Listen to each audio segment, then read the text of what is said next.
At Arizona State University, we've made online education better, smarter, and more personalized so you can go further in your aspiring field. I decided to pursue medicine once I realized that ASU did have the online program for biological sciences. You're still required to learn the same curriculum. You're still being tested on the same content that anyone would be tested on in person. The comprehensiveness of the program prepared me so well for medical school. Explore over 350 plus programs at asuonline.asu.edu. Hi, I'm Zach Waters, and welcome to another episode of WTF-STOP Photo Talk, where I chat to photographers about their life and connection to the world through photography.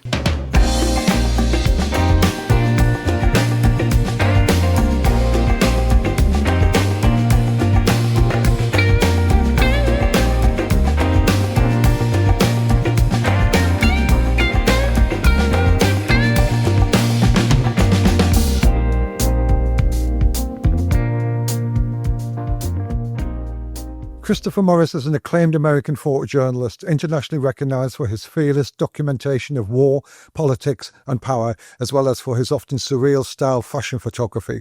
A founding member of 7 Photo Agency, Christopher has covered more than 18 armed conflicts around the world, often working independently and at great personal risk on the front line in places like Manila, Panama, Croatia, Chechnya, Somalia, Iraq, and Yemen, to name but a few. Christopher has helped shape the visual language of war reporting throughout the 90s and early 2000s.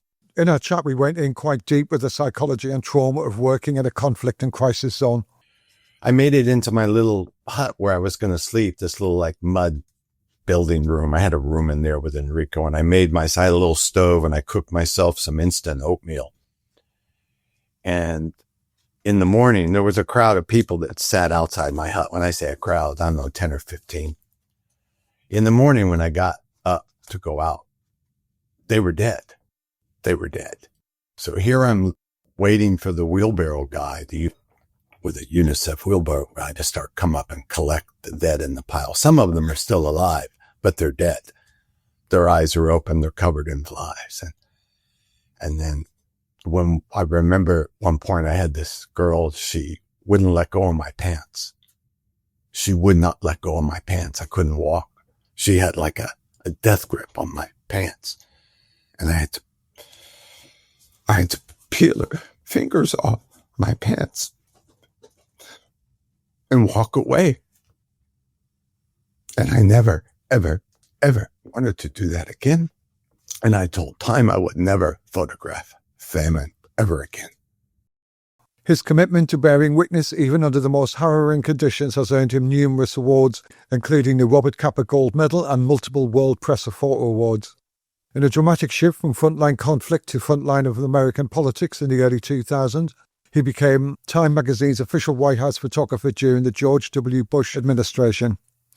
This phase of his career led to the publication of My America in 2006, a searingly ironic and at times surreal portrait of American political theatre, military spectacle, and cultural contradiction. He followed this with Americans in 2012, which is a continuation of his exploration into the symbols, rituals, and the contradictions of American patriotism and identity. I would listen to a lot of music, too, in the times you're covering certain things. I wear headphones. It's like I put myself into a film, I became fascinated with this whole thing of you're trying to trap a viewer, okay? You want them to stop on your image. You have to trap them. So you have to trap them with composition. If you leave, you have to build some kind of circular movement through the frame that's not going to allow the viewer to want to leave. Even if it's a picture of a coffee cup next to on a table, you can trap the viewer with you look at Eggleston, you look at the simplicity, Larry Sultan, he has a picture of his parents. There's a picture of his mother's hand on the wallpaper. That picture makes me cry. I can stare at it and cry. And it's just a picture of a hand on a wallpaper. I really love that in photography. I love that where you can, and then to try to get a message across, but my message is not necessarily your message. You want people to kind of feel and go through the image. Beyond the conflict and political zones, Christopher has built a parallel career in fashion and as a filmmaker and director, working with top designers like Karl Lagerfeld and publications like Vogue magazine. Christopher's ability to cross boundaries from conflict zones, the Oval Office, to avant-garde fashion spreads makes him one of the most versatile and provocative photographers of his generation.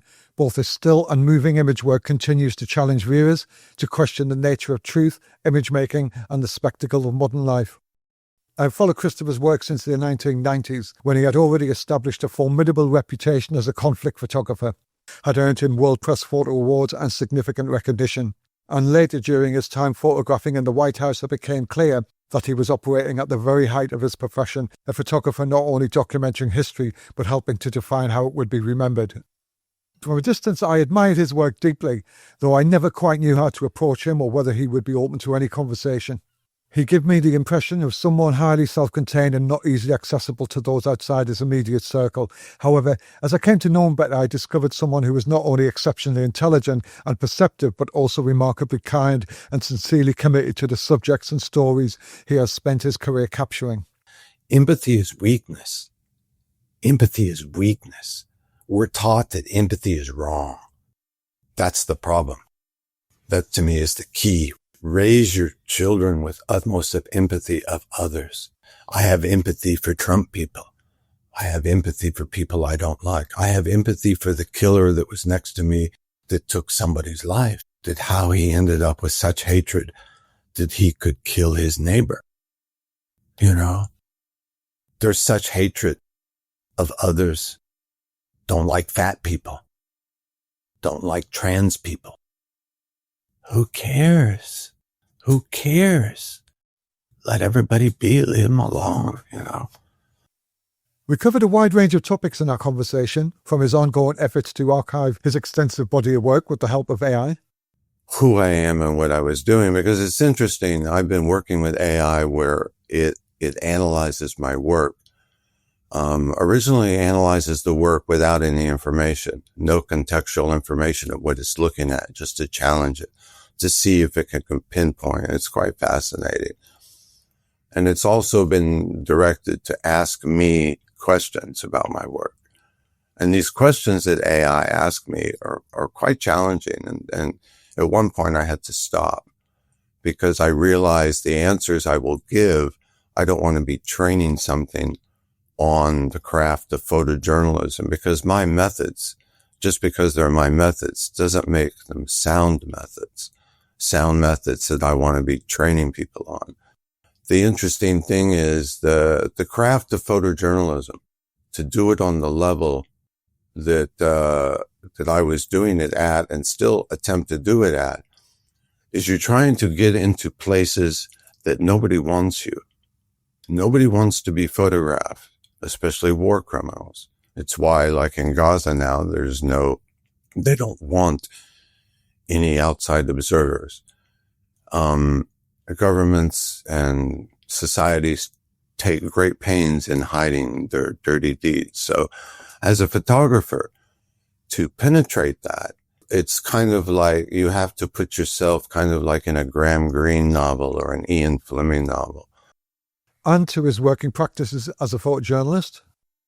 And what they want was a very formulated thing. You go into a country, an example, my first country. It's the method for photojournalism. You can apply it even today. This is a good learning tool. It's what Susan Meiselas did in Nicaragua. It's a formula where you pick a region in the world that has some kind of peg. And for me, it's easy to peg to America because we have over 100 territories around the earth. America is everywhere. So all you have to do is pick a region. I picked the Philippines. It has a dictator, martial law. It has U.S. military presence, and it has a communist and an Islamic insurgency, all on an island.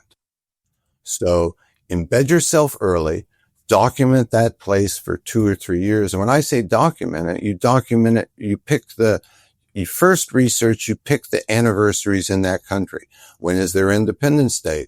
What are their military anniversaries? What are that? Because that's when you can go up and you go in and you go to these events and you can photograph the heads of states, the generals, all the top leaders in the society go to these events, military parades. You arm yourself with a a 302A with a teleconverter so you can do headshots of Noriega or Putin or whatever. It's the kind of pictures that Salgado's not doing. It's the kind of pictures Noctway is not doing. It's the kind of pictures Gilles Perez is not doing. These are pictures that you need to, it's what the magazines want. They want headshots. So you apply this formula to a country and you do it from the top down. You do it to all the way down to the poorest of the poor, the people that are picking in the garbage dumps. You go to the polo clubs. You document the polo clubs. You meet people. As he revisits his archive, he continues to grapple with the psychological impact of those experiences, including the effects of post-traumatic stress disorder, PTSD. I was so happy that he took the time out to talk to me before he headed off in his next venture. So the day came, and I asked him what he was up to. I'm still, even though of my age and how long I've been in the industry, I'm still a working photographer. I think people that do this profession or this craft, there's never been into my mindset of the term retirement. There is no retirement. It's just a point you go until your body physically can no longer continue to work. So yeah, where do I begin? I've had a long 40-year career. I can tell you what I'm working on now, and it basically was kickstarted when COVID came. So what is that now? Like 4 or 5 years ago, almost 4 years ago. Prior to that, I was always working. I'm based here in Florida.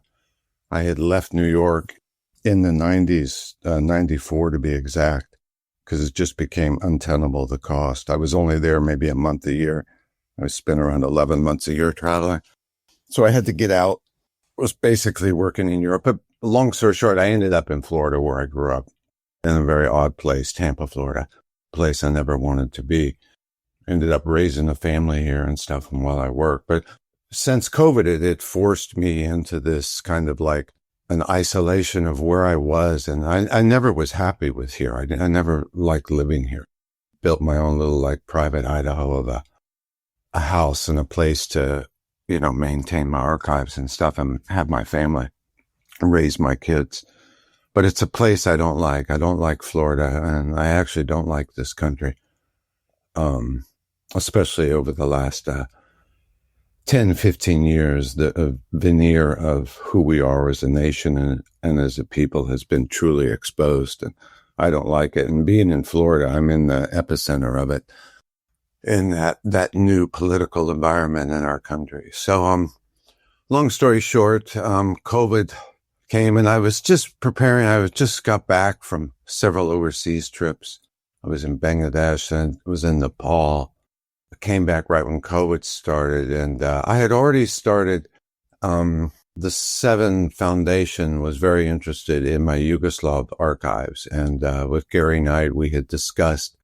They had got these scanner setups with the new Fuji thing, and they had started. They sent me this whole scanner setup, this close to $20,000 kit, to start scanning my Yugoslav, and at first I have to understand how my archive is kept and managed. It was stuff that I never looked at. People have to understand I had spent, especially in the film days, I would go from story to story. And when I would come back to New York and I'd come back to Time and to Black Star, they would have they had edited out of the material, my selects or whatever. And I would only kind of look at the selects and I would move on. And basically, long story short, over the long career, I never went back and looked at my material. All I knew is what were selected for me by editors, usually 2 editors, one at Time, one at Black Star. And it was real traumatic for me to look at my work. I didn't realize, I've had all this material in my home for all these years, and I never looked at any of it. The only work I would look at was my Chechen work. The Chechen work, because it was easy to look at because it was on contact sheets. It wasn't, and work prints that Time would print. And it was work that I was the most proud of in my career. And I can go into later why that is, because I've covered so many different conflicts. So there was I knew what my work was, but I kind of blocked it out into my mind because so much of my work dealt with tragedy of societies and mankind dealing with war. So here's this whole COVID thing. I had some people that I knew that had passed away that were my age, that people that end up in hospitals and don't get to see their kids or whatever. And I realized, whoa, shit, I could die. I could die tomorrow. We all have that. I understood the fear of that initial COVID. But then I realized, oh shit, I can't die. What about all these boxes? What about all this material that's just going to end up in a garbage dump? So I set about trying to, since that time, of organizing my archives, turning down a lot of work, not covering stuff that's happening, because at one point I realized I can keep taking pictures. But at one point, what's the purpose? What's the purpose if all this work is just going to end up in a landfill or something, or just lost to time? So I've been trying to balance, in these last years, organizing these archives to get everything scanned. And I'll go into a little bit in that in a second of what I'm doing and who I'm working with on that. But then I still had to work, because I can't just not work. I have to have income. I take certain assignments still and continue to work. So that's kind of what I'm doing. And the thing is, the project I'm doing now, I'm not working for editorial clients. I mean, some of them, I have a grant. The problem is with the work now is projects you work, you can't post anything. You can't, if you're on long projects, the understanding is I can't put any of that work to show my current work, because you can't, no one will know. I'm doing a long thing on the environment. I have a grant here in Florida on the, sea level rise and the storms. And, I can't really share any of it, because then you can't, it destroys the value of that product that you're trying to produce and eventually market. You'll never be able to sell it if you're already posting it, so, and then also doing a lot of, I've worked on some documentaries, some film work. I worked on a wonderful thing on Palm Beach County, where Trump is, and Mar-a-Lago, and everything from the billionaires down to the street crime and the immigrants of the county. It's a mind-boggling county when you understand it's the billionaires, and then you just go over, even from where Trump and Jeffrey Epstein lived, you just go over to Belgrade, cross that same county, and it's one of the poorest counties in the nation. So, but I worked on it as a photographer and as a cameraman. And I shot and I was able to shoot it in my way. But the problem is, I don't own it. I can't show it. And I find it very frustrating to work on documentaries or stuff where you're hired as a camera operator. I find that extremely frustrating, because you give them all your creativity and you give all the things that and learn and how to get access and all that, and you can't do anything with it. And so I prefer working more on a personal project. That's kind of where I am right now. I'm deep.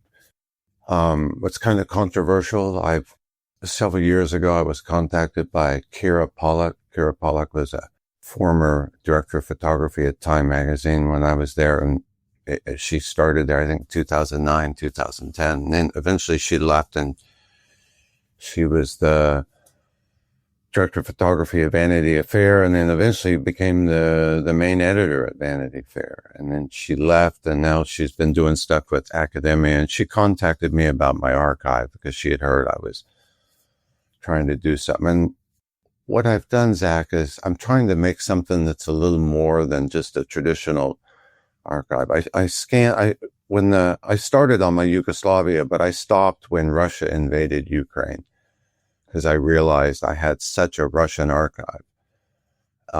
Basically starting in 1990, when it was still the Soviet Union. And working from Time, I was able to shoot a lot of film. I didn't have the thing is about my archives. It was completely funded and supported by Time magazine. So I didn't have the restrictions that other photographers that had when I worked. They would show up with they were lucky if they could have 40 rolls of film, 50 rolls of film. When you work for an organization like Time, it's basically unlimited. So you had the freedom to produce a lot of material. Not that I overshot.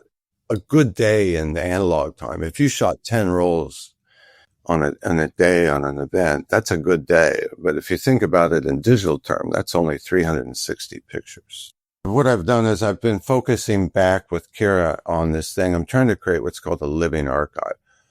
So I had scanned initially close to 10,000 images from I scanned all my Chechen works, all the black and white names, every frame. And then I went through and I started scanning all my Russia work. And I stopped at around 1,000 transparencies. And then I ran into here's the kind of like major hiccup when you're dealing with large archives is the keywording and captioning. I couldn't wrap my head around how I was going to do this. But lo and behold, around 2 years ago, with the advent of AI, everything has changed. And I'm able to now utilize this vision of how I want to do my archive. Because what had happened with Gary when he first asked me to scan my material is when I went and opened up these folders. Now, people have to understand, I've had these folders in filing cabinets that are labeled. I had never looked at these folders. I had never gone into my filing cabinets until just recently, until just a few years ago. And it's like opening up the brain, because you have to understand every one of these images. I was there. I was standing on this square meter patch of earth in some society, trying to capture supposed reality with some chemical process of film. And now that film I'm looking at on a light table, and it opens up the mind. It's like a door to the mind. And I realized I need to record myself, because if I would wait and say, I'll write a caption later, I realize now with the way we can have with cameras and audio that I need to be telling the viewer what they're looking at, why I took the picture, what film I used, why I shot black and white, why that, what gave me permission to stand over. I mean, this is interesting. So with Kira, we started working on all this stuff. We've been working with different institutions from Harvard and different science labs, Stanford and different things. She's bringing in different people to try to formulate what we can do with AI and trying to help create these living archives. And she's been using me as a test case for the last couple of years. But for me, it's this way of creating a living archive. And also what I discovered is we have something that's called rejects, the returns. So if I ship my film, let's say I'm in Yugoslavia or Sarajevo, and I ship my film, my 40 rolls to New York, I'm never going to see that film, maybe 3-4 months later. But what happens is an editor at Time will look through that film and he'll take out what he needs. So if one roll of 36 exposures, he maybe only takes out 5 pictures. It also depends on what the story is for that week. What I discovered is in these returns, these unseens, and this wasn't discovered until this last hurricane last year, a year ago, when I had 2 hurricanes that were going to basically potential of taking everything away with it, because I live near the sea, which is not good for hard drives or material. What I discovered in opening up these boxes, they weren't rejects. They aren't outtakes. They're a complete take of, they're these transparency, beautifully exposed Fujichrome professional slide film. It's like movie film.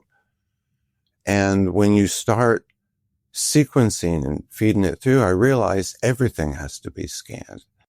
If I had started this process of editing during COVID of these rejects, these outtakes, 80% of it would have went into the trash can, because that's the way you edit. You just don't have the means to store and archive all that. So right now I'm heavy in the Yugoslavia.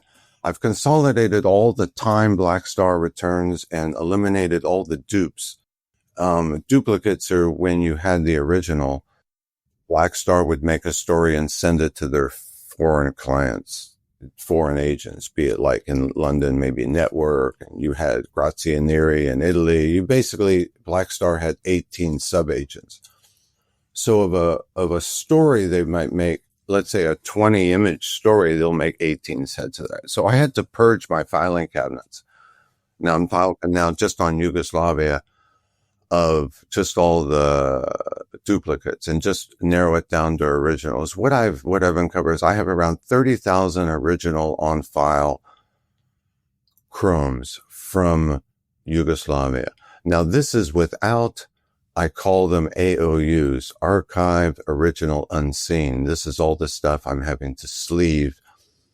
And what's interesting is the timestamps, because now AI can read it. It can see the image. It can see the slide mount. It can write the caption. I'm in this process of recording my voice and building this living archive. So it's quite fascinating. It's right there. And what I've discovered, though, is that there is a lot of trauma involved with it. And that's what Kira's involved is especially when you're dealing with the type of work we're doing. We're dealing with conflict photography, which is actually going to bring me to a shift in the conversation of what I've also discovered in looking at my pictures and having me to analyze who I am and what I was doing. Because it's interesting. I've been working with AI where it analyzes my work.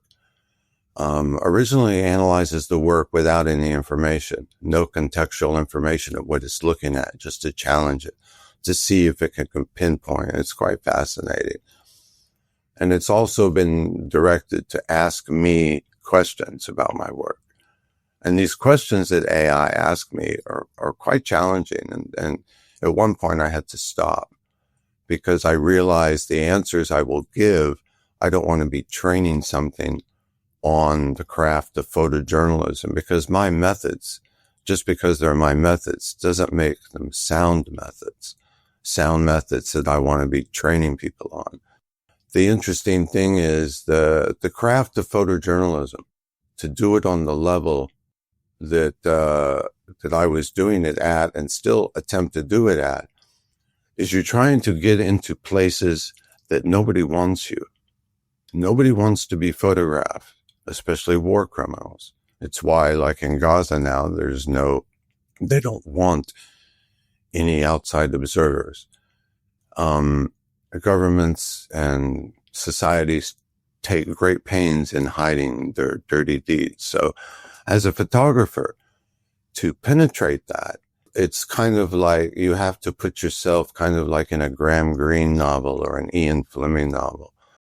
And everything is off the tables. Because for me, I'm dealing with governments and societies that are doing criminal things that involve rape and murder and genocide. So for me, there are no rules and there are no laws in the sense of how I'm going to penetrate to try to document. So I can't be explaining these methods and things I do to AI. You see my point? It's not like something I want to be discussing and having it read through. Even one of the questions I was asked, it was a picture of, in Sarajevo, some dead children in the morgue, one of my most traumatic experiences. And one of the questions it asked me was, who gave me permission? It's a powerful question. What gave me the right to stand over these children and photograph them? And, interesting. There's a lot to discuss, a lot to talk about. Something you said matter-of-factly there about COVID and the realization that you could die because your mortality died. Yeah, but did you ever think that in the decade you were being a war photographer? It was more than a decade. It was more than. No, I know. And that's kind of where I would like to. I need to get back to what my generation was and who I am, and this is something I've never really talked about. Were you never injured or anything either? Yeah, I've been injured, but I've never been impacted directly by where bullets penetrated me or anything like that. But I've been banged up and scarred, yes. But never. I've been very fortunate. I'd like to kind of get off of that, which will lead me to what made me or created in me this desire to want to document conflict. Yeah. It's something that actually started quite young in my youth. I'll just give a background. So my generation, you have to understand, I was born in 1958. So that's a long time ago. But to make me feel better, it was the same year Madonna and Michael Jackson were born. It was kind of an amazing generation. We grew up in the 60s. You have to understand, think if you're born in 58, by the time you're 63, when Kennedy's killed, you're just going into kindergarten, first grade, you got the Beatles, everything music. And if you look at everything that was happening in the world in 68, but I was growing up in Tampa, Florida. I was going to a Catholic Irish school. My mother, who was Italian in heritage, had married my father, ran away with my father when she was 16. My father was in the Air Force initially for 2 years. He went out of high school in I think 56. And in 58, he got out of my parents got married, I think in like 57, 56 or something like that. She was like 17 or something. 2 years in the Air Force, he was immediately hired by the Raytheon Corporation. People don't know what the Raytheon Corporation is. It's one of America's biggest weapons providers.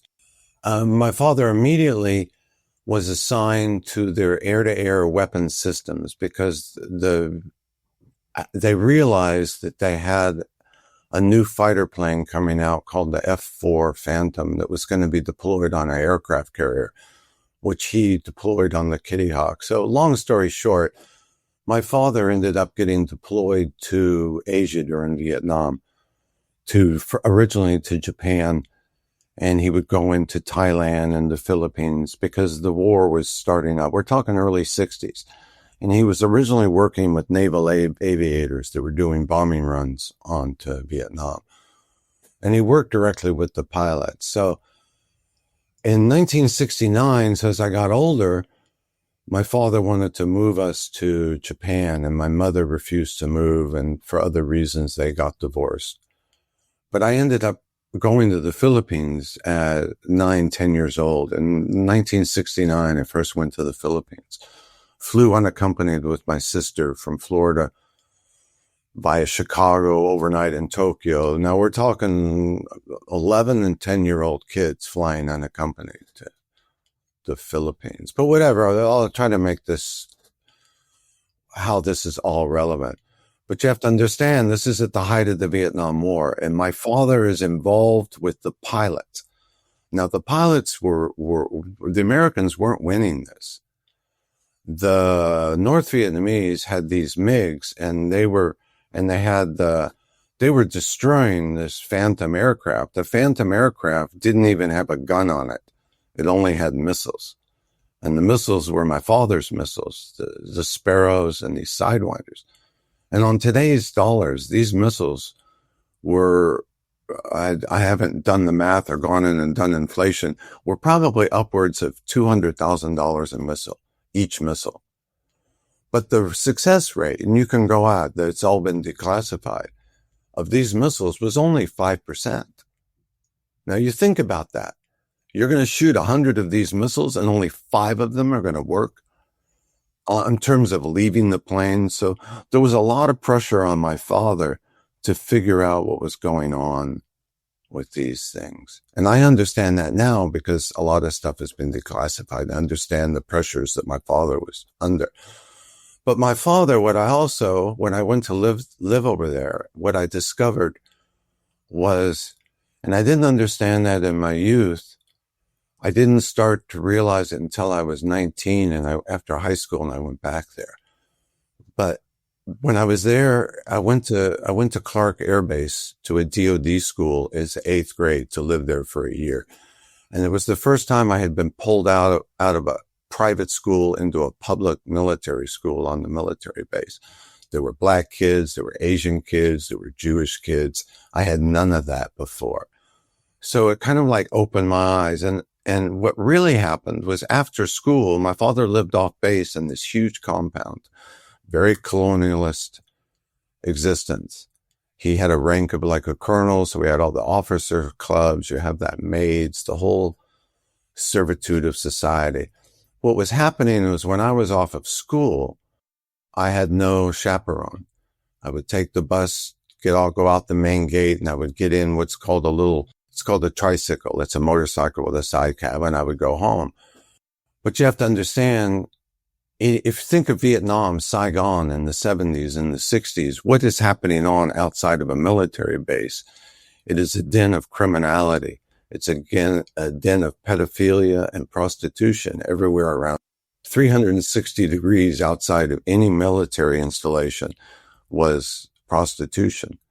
It's been documented in films, but I grew up around that. And when I was after school, I became friends with the tricycle drivers, these 18, 19-year-old things. And they had a value in me because a value in me was the commodities that I could buy on base and that my father could buy. So I used to steal packs of cigarettes and I would sell a pack of cigarettes. Now this is 1972, in the Philippines, 73, for $10, one pack. Now think about that. That's a lot of money because off base cigarettes were counterfeit. They weren't real. The Marlboro. My father had real and it had the tax stamps. So my father would buy them by the cases because you go to the BX and he would store them. So I would steal. And with that, I would hire, and basically, but long story short is I discovered a people that were being shit on by a society that used them as basically slaves and treated them as slaves. The bit, I remember the bit about you don't want to spoil the economy, meaning you don't want to pay them too much because you'll spoil the economy. Whenever my father would catch me giving somebody money, he said that it doesn't help because you're ruining the economy. A very kind of colonialist upbringing. And what I was exposed to was in the newspaper, the daily newspaper was arriving pictures from Vietnam. Now, these are the Stars and Stripes was a military newspaper. It came in every day. But in there, every morning I would see pictures from Vietnam. And at night, my father would have pilots that have just come from Vietnam. I'm talking majors, colonels, captains, lieutenants, and they would talk about their friends. He knew 20, 30 POWs, and I was even there when the POWs were released, and my father knew a lot of them. But that's also when I first discovered a photographer was during when the POW was released. I came to Clark Air Base, and my father had access to the pilots, and there were all these press photographers. The David Burnett tiles and the 5 cameras and all that. And it clicked to me then as a child. Those are the guys that take the pictures that I've been looking in the paper. Prior to that, I always thought it was soldiers that took the pictures, which a lot of them were, because they would just, the Stars and Stripes, it was mainly UPI or it'd be an army photograph.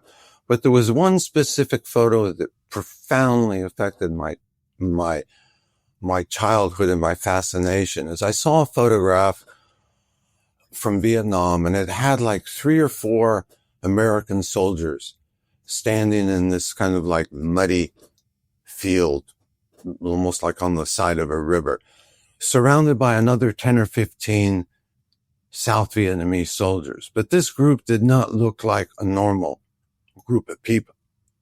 They looked wild. The American soldiers, their bandanas, their weapons, their faces, and at their feet were heads. there were heads at their feet, and behind them was like a pile of bodies. And I stood there and I looked at that, and I realized I'm like 11, 12 years old. And it's like, whoa, what is that? What is that? What is that? So later in life, and also it's something very interesting at the time, a movie was being made at the time while I was there, and it was called Apocalypse Now by Francis Ford Coppola. And it was being made very near by where we lived. And my father and his friends were always talking about it, this leftist anti-war movie that was going to be coming out. You have to understand Jane Fonda and all those people, they came and protested. I was surrounded by these hawks, these, defending the world from communism, listening to them talk. But then I was being exposed to the people,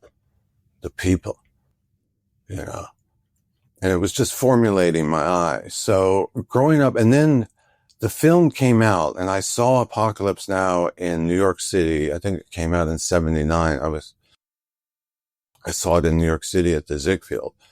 My father hated it, but I was kind of like, I was mesmerized, and I became mesmerized about that scene with Dennis Hopper and the heads.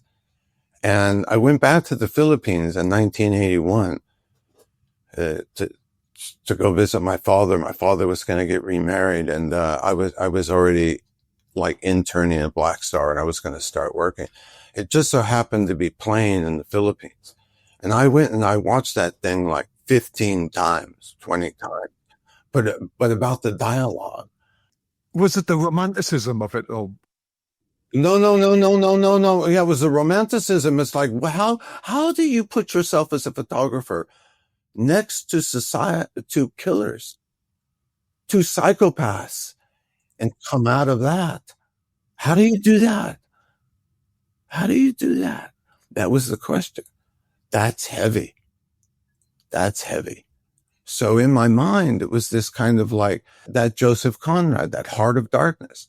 And you listen to the dialogue, you can pull up the dialogue of the Marlon Brando, Colonel Kurtz's, and he talks about the snail, where man goes, where he's walking on the razor edge, and which leads me now to what I've discovered was I found it, and I found it on November 18th in 91 in Vukovar. I found that man. I stood next to executioners, and then I wanted off. Now you have to understand, I spent the 80s grooming myself for this. And ironically, I can't tell as a kid, I want to be a war photographer. My father wanted me to go to the Air Force Academy. They were trying to get me into calculus and algebra and science. And I was dyslexic. I wanted to, in high school, I became the yearbook photographer and editor. I discovered the freedom that journalism gave me. I saw that on the runway when the POWs came. The photographers could go there. They're on the roof. They're over there. It gave them an excuse. The camera gave them an excuse. So in high school, I pushed that. It's like, oh my God. And then I didn't want to go. I wanted to go to an art school. I ended up going to the Art Institute of Fort Lauderdale. It was like a party school in Fort Lauderdale, A1A on the beach. But I learned. I had to, you had to learn everything from architectural, food, still life, journalism. And they had a thing with the Miami Herald. I had an internship program. And the photographer ahead of me, the class ahead of me in the internship was Carol Guzzi. I don't know if you know who Carol Guzzi is. She's a Washington Post photographer, probably the best photographer in newspaper photography that existed, from my generation.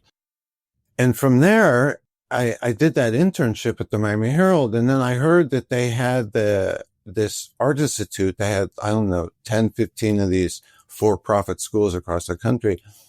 They had a a thing with a school in New York called ICP, the International Center of Photography. They had a scholarship program. And then my editors at the Miami Herald said, you should send your work up there. And I sent my work up there, and I ended up getting a scholarship to New York, to ICP. And you have to understand, it was Cornell Kappa.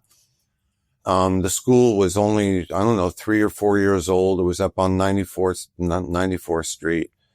But up there, that's where I was exposed to Kappa.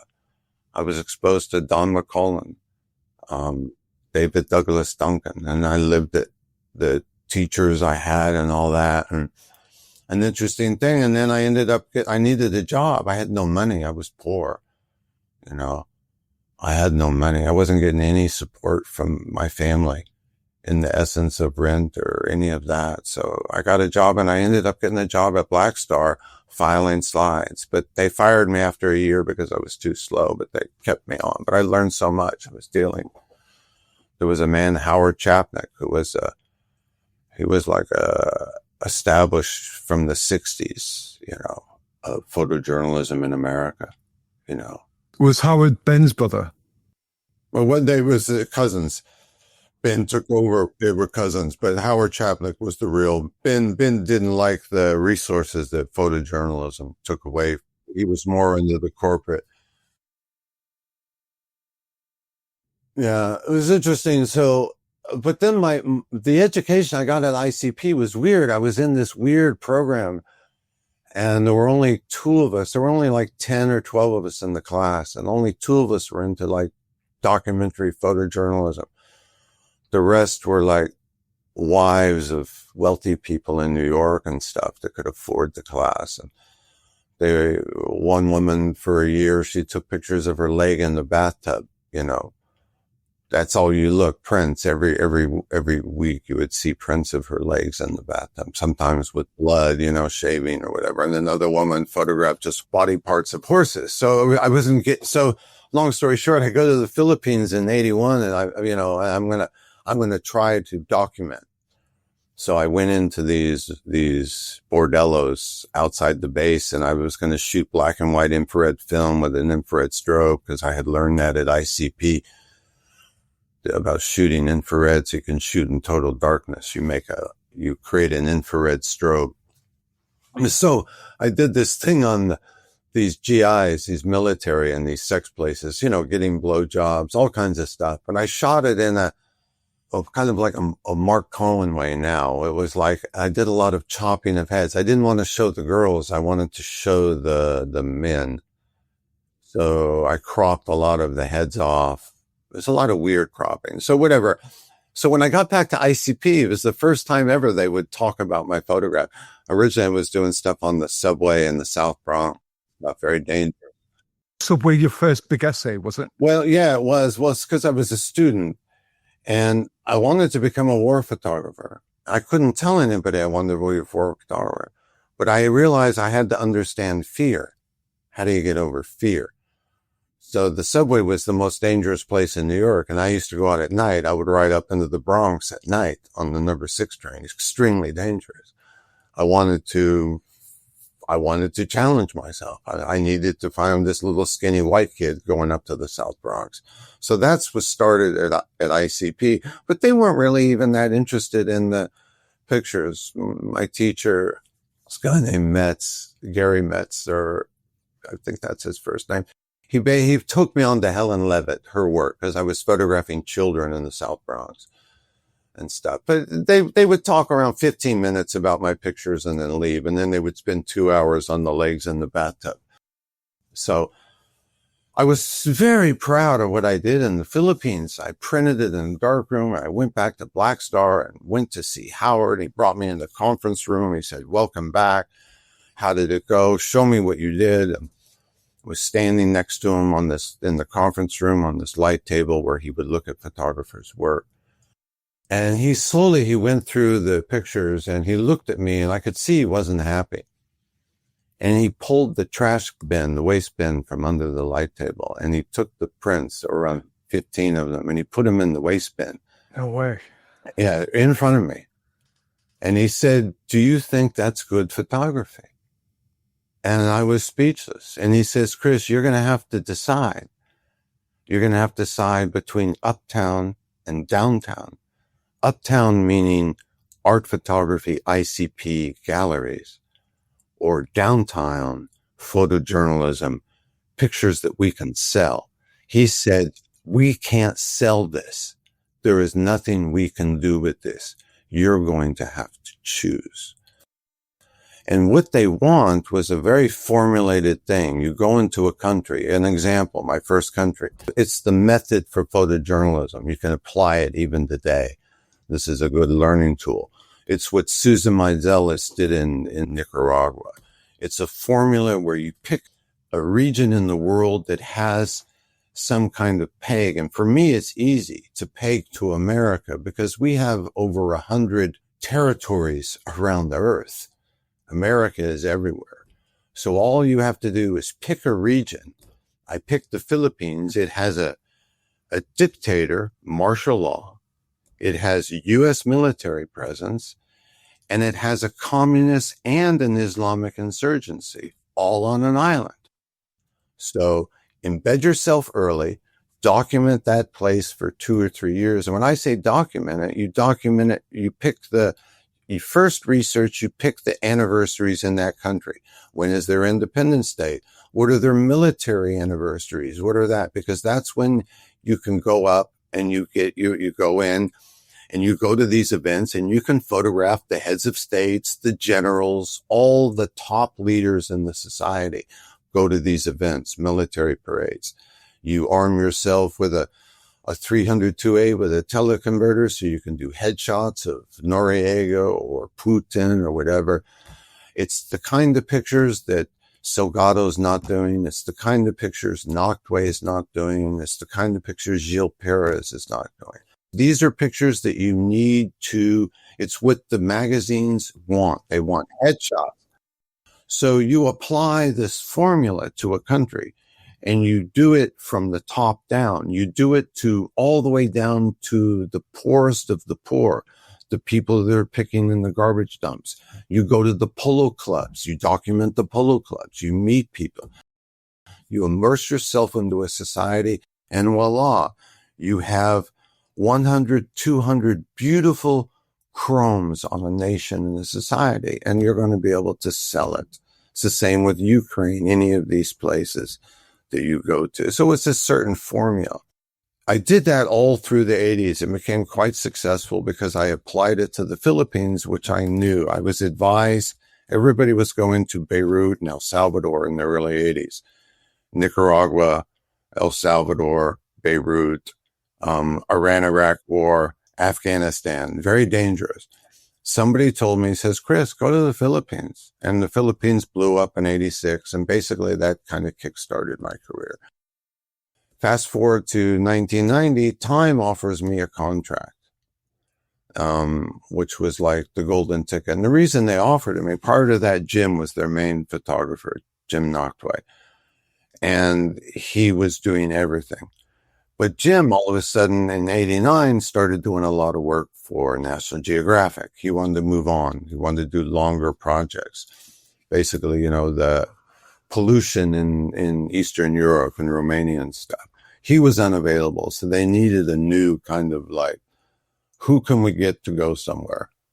And who knows how to get in? Because that's the other thing. It's not only are they choosing you because they like your photography. They're choosing somebody that they know can get into Yemen and get out of Yemen, where there's no airports and there's no entry, no visas. How do you do that? How do you get into these places? So that's the key, is once you have convinced them that you are good at this craft of living, this, like I call it the Graham Greene novel, the quiet American or whatever, that you can penetrate and get material out, you're pretty set. The problem is also you have photographers that can do that, but aren't really good photographers. I've had a lot of photographers, they put themselves in, let's say, these extreme situations where they could easily lose their life. You're basically putting yourself next to man, trying to kill another man, you can get hurt.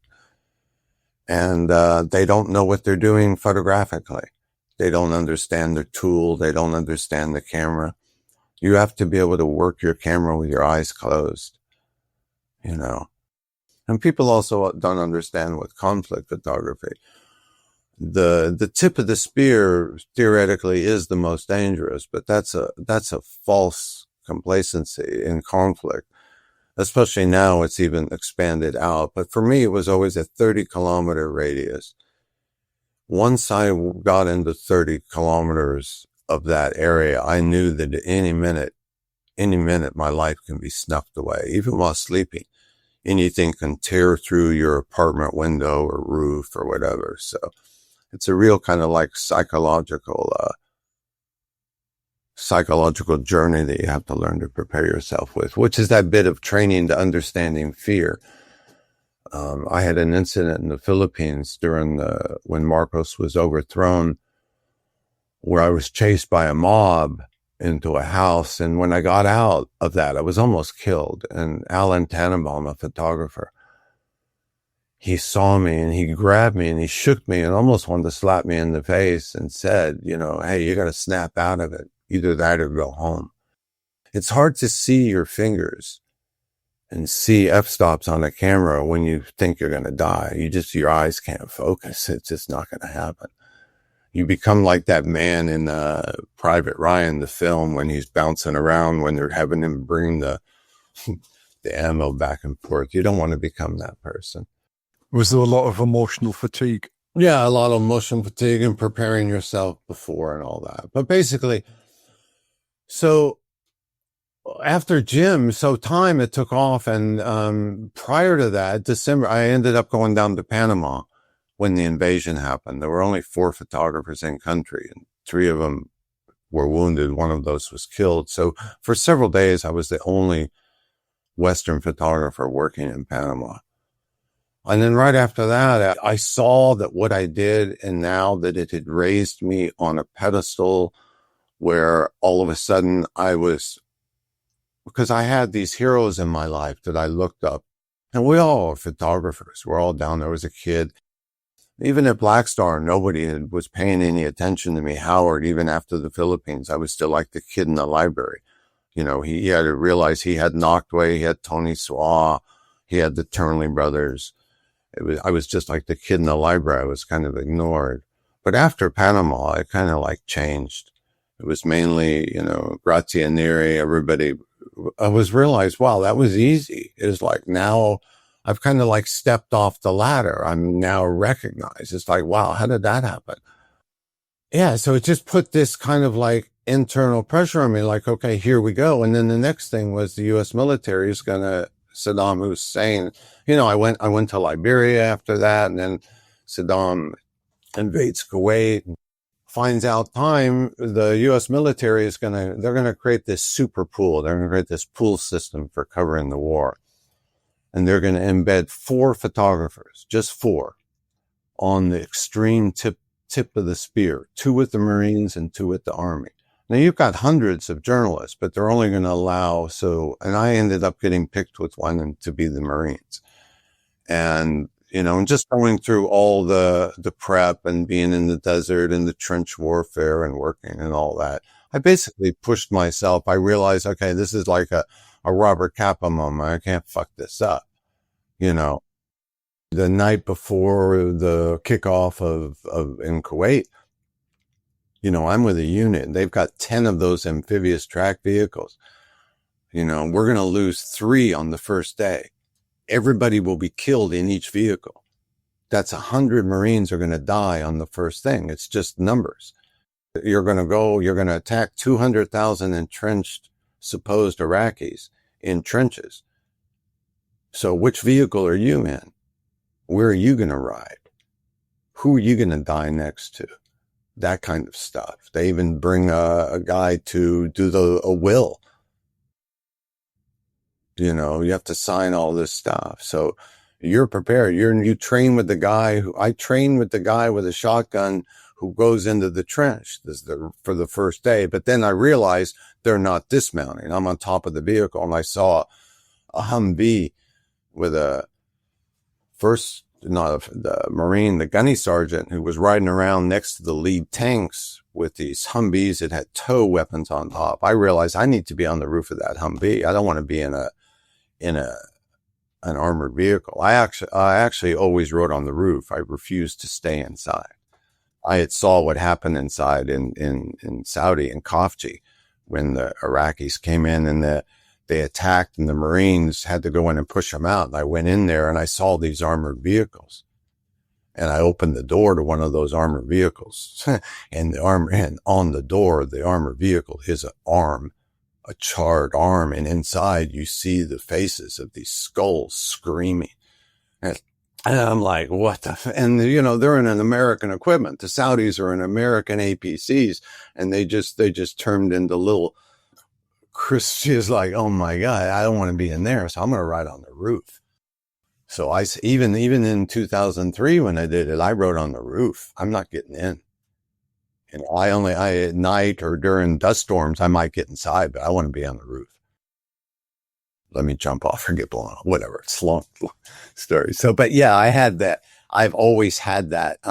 That was the intensity that I was putting it into the search. Long story short is then here comes Yugoslavia. I'm on my way, a bit at Tibet. I was trained a lot by Gilles Perez. Gilles Perez in the late, working in Colombia and in Panama and stuff. I met Gilles Perez and got to be good friends with him in the late 80s. And he's the one who told me, look, this contract you're going to get with time, it's either going to ruin you as a photographer or it could make you. He said, use it as a grant. And that comes back to that bit of with Howard, that thing, if you shoot in a certain way, it's just going to ruin your career. So I've always had that kind of in the back of the head, always kind of shooting for myself. It's like when I morphed into politics and I did the My America, it's like none of that book, Time doesn't need any of those pictures. So they don't need any of that. I give the 30% of what, the headshots and all that stuff. But then the next 70% I'm going to shoot for myself. I didn't come to that formula till much later because, it was once you had digital, you could understand. It's like having a Polaroid. You understand what you're getting. But then fast forward into, this thing with Gilles. And after, I had been married. I missed that. It was, somebody from a Colombian woman, Jacqueline Escalar, who I'd met in school in Fort Lauderdale. She followed me up and went to ICP. She a year behind me, basically, and ended up getting a job at Black Star and job at Newsweek. But my original plan was her and I would travel. She would do video and I would do stills. The video footage, like in Panama, where she was with me, but she wasn't able to film. I did the filming because also she determined that's when she realized she didn't want to do this because she didn't want to die. And she realized she was married to a madman who was willing to kill himself for video or whatever. Long story short, after the Gulf War came out, she divorced me. She left me and she left me for Gilles, kind of like one of my best friends. So I was kind of like, I was thrown for a loop. It was kind of like, it became that thing, this thing like fear where I couldn't see the hands in front of my face. So Time saw that and they sent me, Marianne Golan and Michelle Stevenson, they sent me to Paris to do a story on Paris. And I went to Paris, and then from there, they sent me to do the year after the war in Kuwait to do the oil fires, the famous Salgado pictures. They wanted me to go back, and I was in the airport in Heathrow, and I see this photographer with a blue donkey bag, and he walks up to me and he says, "You're Christopher Morris." And again, it becomes that thing. It's like, how does this guy even know who I am? And it's Paul Lowe. And he says, I'm on my way to Yugoslavia. There's a war on Slovenia, and I'm going to fly to Zagreb and rent a car. And there's two cities he's mentioned to me I've never even heard of. I never heard of Zagreb. I'd never heard of Ljubljana. And he tells me, oh, it's just next to Italy, next to Trieste. And then because of my American ignorance, I can't place it. I can place Belgrade. I can place Sarajevo just because of the Olympics and stuff. But he says there's a war there. It just started. It's on the border with Austria and Italy. And so I don't get on the plane to Kuwait. I get on the plane to Yugoslavia with Paul. And so Paul was my introduction to Yugoslavia. And we basically went to the border area, and that's where I photographed my first death of Yugoslavia in the start. And then I stayed around a week, and then I left and went and did the oil fires, and then went back to the beginning to start the Croatian War, which at this point, because of losing my wife, I had a lot to prove to myself, to my father, and to Howard Chapnick and the people in the industry that I'm going to do war photography like, I'm going to say it now. I was really ready to kill myself.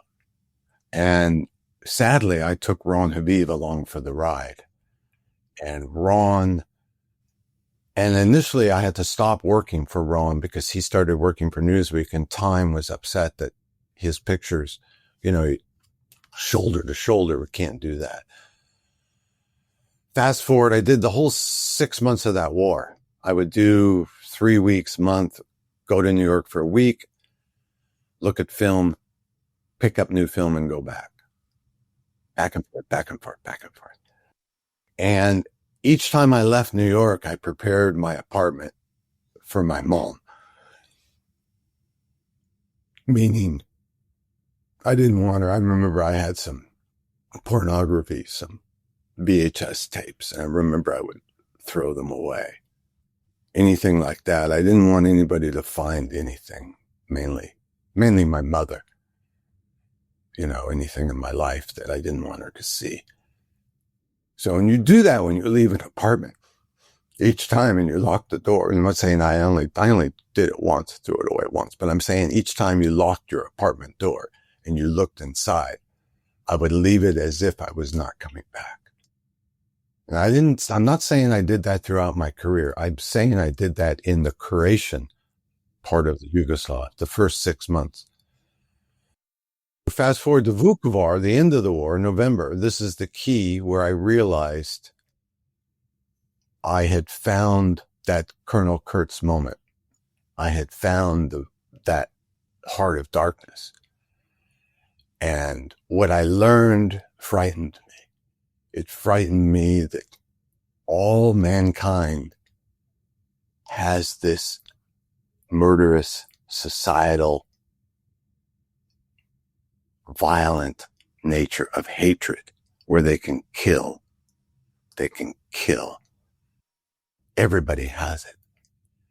And there was an incident where the people were coming out of the basements. They'd been under siege, and the Serbs had just captured it. Outside the city, the Yugoslav army had a cordon around it, and they let loose the psychopaths, the rapists and murderers, to clean it. And they do that everywhere. That's what armies do. They really, that's why you see what happened in Bucha. It's that kind of stuff.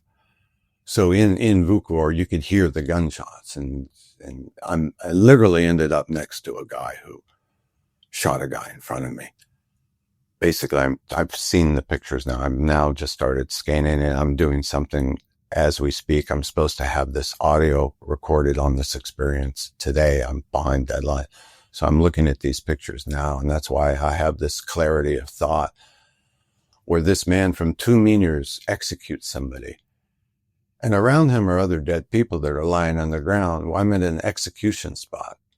I've entered a spot on the planet Earth where man is face to face, just snuffing them out. And I'm standing next to him with a camera. And I can't pick my hand on my camera and take a picture. Because I realize if I do that, I'm going to be possibly on the ground, and I'm going to lose everything in my thing. And after this gunman sprayed around 6 bullets into the chest and the stomach of this guy, he turns to me, and he's literally face to face. I could smell his breath, this alcohol-fueled evil. He looked at me without a word, but his eyes said, "What are you going to do about that?" He knew I was an American. He knew I was Western. And Ron heard the shots and came running up to me. And I told him what happened, and let's get away. Let's back off. These people are executing these people. And later that night, Ron said to me that he would never allow that to happen again, where if he's in that situation where they shoot somebody, he's going to try to document it. Fast forward a month or so later, in Bellinia, where Ron made that picture, the most important picture of the war, of the guy with a cigarette kicking the body. You know. But Zach, what happened to me after that, of going back to Belgrade, and what I had witnessed that day, November 18th in 91 in Vukovar, when I made it to the Hyatt Hotel in Belgrade, when I walked and I went into the elevator, and when I made it to the door of my room and my hand touched the doorknob, I started to weep uncontrollably because my fingers were so sensitive to the touch of the metal that I could feel this energy coming off the door handle. And I realized I had my arm, I had my hand, and I had seen so much that day of death, and I couldn't believe that I was alive. I ended up going into the bathroom, and I discovered that I was covered in lice from the dead people. I was standing near the hospital. There was a field of dead people, and I was photographing all these dead like a police photographer. And I was covered in lice. And I remember getting into the bathtub. And this is life that had been feeding off of the lice that had been feeding off of bodies. And I crawled into this bathtub and I wept. And I realized I didn't want to, I found it. I found that Colonel Kurtz moment. I found those people with no empathy. This is what I discovered. All of us, we must teach empathy. It must be taught. Our children must be taught empathy. Empathy. Because without it, all of us can be pushed to the extermination of others. And we don't realize it. I've seen it happening in this country. So, and then what's interesting is I want it off. That's it. I don't want to do it anymore. The next day, I drove the 12 hours to Zagreb to get with my girlfriend at the time, Vesna, and we went to Venice to ship film. I'm done. I don't want to go back to war. Now, granted, Ron calls me a few weeks later, says, "Chris, I'm with Archon. We're going to be going into Bellinia." I says, "I'm not going. I'm not going to cover Bosnia. I don't want to do it." But like a hamster on the wheel, you can't get off. So basically that was the peak. That November of 91 was where I realized I really didn't want to do this pursuing the man with gun anymore. But if you look at my career, I continued up and all the way up until 2011 with Libya was the last time, you know. Was this the beginning of your post-traumatic stress, do you think? This real post-traumatic stress didn't come until I really started examining my archive. I didn't want to be known as a war photographer. In 98, you know, my daughter was born, my first daughter, and I was still doing war. And in 99, I had to go back to Chechnya. And I just recently found this roll of film, a roll of film of my daughter, a year and a half old, in a Samsonite suitcase surrounded by boxes of film. Hundreds of rolls of film. I was de-shelling them. And I remembered I told my wife I'm not going to go to the front. I was just going to do the refugees. I was, going back to do the Second Chechen War, 1999. What the fuck am I doing? But in 95, you were in Chechnya as well. 95, 96. That stuff was really in your face as well. Yeah. I always pushed the legacy of of what a war photograph was. Dmitri Balterman's, the Don McCullen, the soldier throwing the hand grenade, Raymond Dupordon, the Christian militia fighter going down the street in Beirut. It's that kind of like GoPro perspective. You have to be next to the gunman, and it's not easy. In my work, I've always said it. It wasn't about the civilians. It wasn't about the victims. I set out to document in a very selfish way the man with the gun. I call it now the idiot with the gun. Man trying to kill man. What I've discovered is in finding all these returns that I'm going through is I didn't just photograph the man with the gun. I did photograph society. I did photograph everything. It's just nobody has seen it because nobody was looking for it. Yeah, I'm just discovering so much more, but I'm also discovering, trying to analyze more. You know, the whole thing of how eventually I wanted to run away from war photography was after that incident, this final incident in 99 where I was almost killed. I called Time and said, when I got back to Moscow, find me something else. And that's when they assigned me politics during the recount with Bush and Gore, and then the elections. And then I was assigned the White House. It's a man in a suit. It was something that, to be honest with you, I dreaded. I actually even have a picture of Cornel Kappa when he first brought me to ICP, and he's showing me his work of Kennedy, the first 100 days. And I remember while he was showing it to me thinking, oh my God, that's the most boring photography I've ever seen. It's just a man in a suit in a room. I don't want to do that. I was looking for that Dennis Hopper in Vietnam, or Cambodia. Someone looked back at your archive who didn't know you from the 80s to 2003, 4. What kind of person do you think they would imagine you were? I've never really thought about that. What would they think? I don't know. I would think that they would think he was a foolish man, a foolish man to do that. It's a very voyeuristic thing, Zach. I don't have this illusion that all my peers have, that Jim has, that other colleagues have, of saving society and exposing things. I haven't had that. I understand pictures cause change, but a lot of times pictures cause negative change. Pictures cause wars. Pictures can be used by governments for their own propaganda purposes. Even I'm understanding now how my work was used to promote this colonialist empire of America's might. My work was used for propaganda. I was part of that machine, but when I look at my work, I know I was there as an outside observer. It leaves the picture editor's control. I'm the original capture, but then it goes to a picture editor who decides what to show an editor. And then an editor decides what he wants to show the public, what message they want to put on the cover. So there's a real kind of disconnect. At least there used to be, It's even now. Let's say you're working for the New York Times. What image is the New York Times going to be published?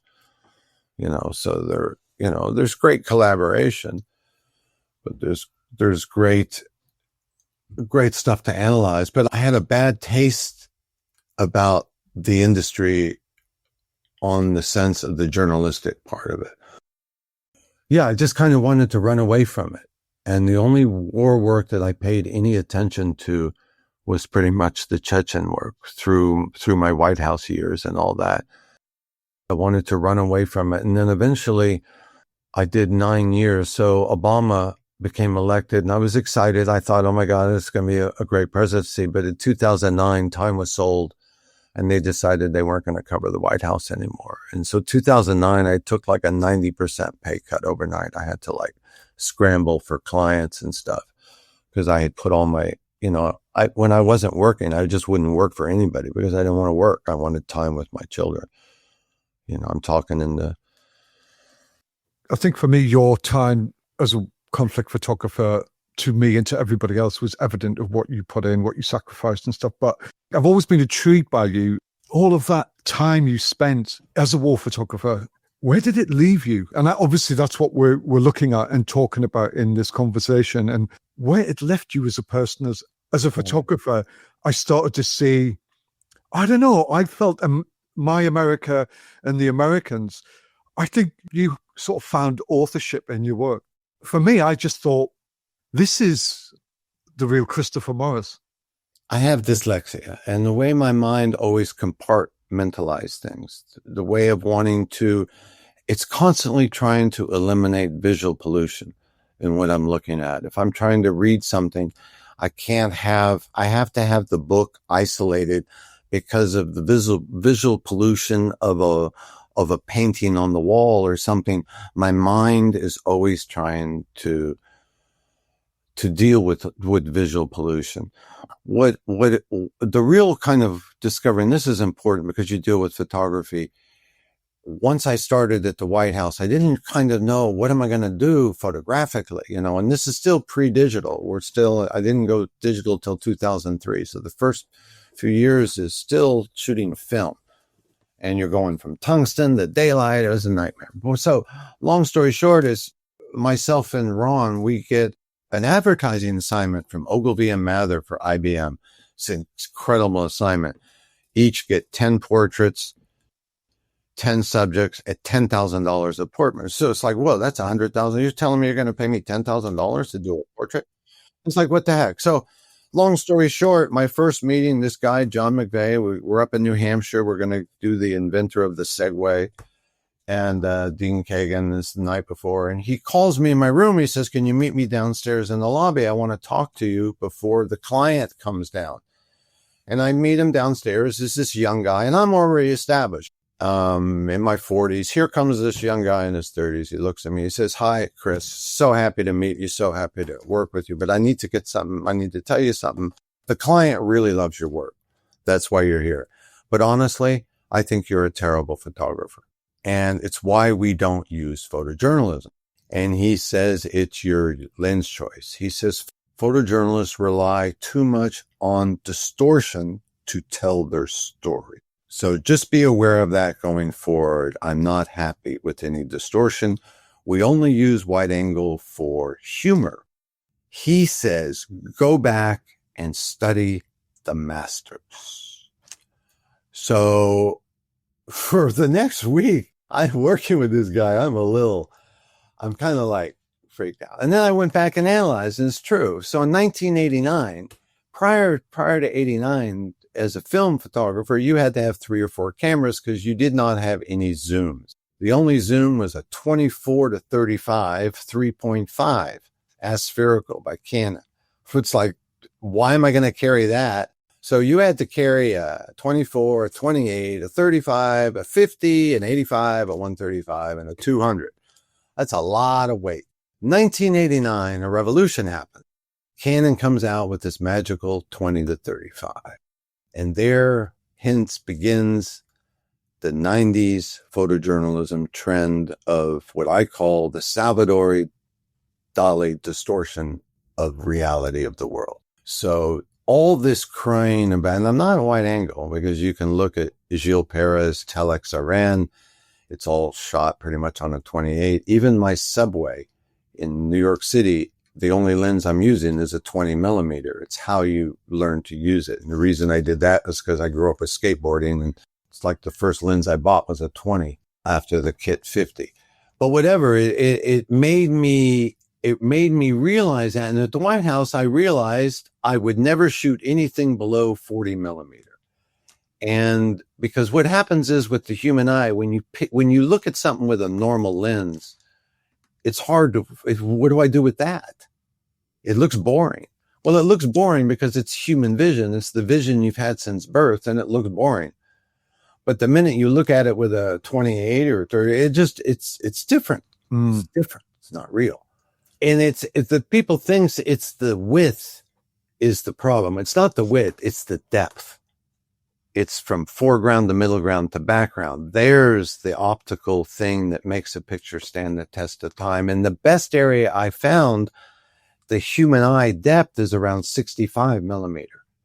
and the peripherals around the 40, 41, something like that. So with that in mind, that's how My America was born.